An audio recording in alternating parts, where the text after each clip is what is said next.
أنا يا رب أستغفرك وأتوب إليك، أبرأ من حولي وقوتي وألجأ إلى حولك وقوتك، فلا حول لي ولا قوة إلا بك. اللهم أعني ولا تعن علي، وانصرني ولا تنصر علي، وامكر لي ولا تمكر علي، واهدني ويسر الهدى لي.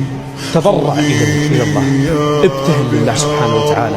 ترى الله لا يريد منك الكثير، هي كلمات بسيطة تطلع منك بعفوية بدون تكلف في سجادتك وأنت ساجد، أقرب ما يكون العبد لربه وهو ساجد. جبهتك هذه ترى ما هي بالهين إنها تلامس الأرض، أنفك هذا ما أرغمتها الأرض عبثا عند الله سبحانه وتعالى، تعني الكثير.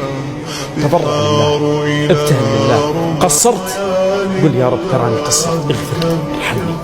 أذنبت استغفر، يعني أنت عادي إنك تذنب 1000 مرة، بس مو عادي تستغفر 1000 مرة. كلما أذنبت استغفر، كلما أذنبت صر ركعتين واستغفر بعدها، فإنها كفارة لهذا الذنب. أسأل الله سبحانه وتعالى أن يغفر لنا ولكم يا رب العالمين.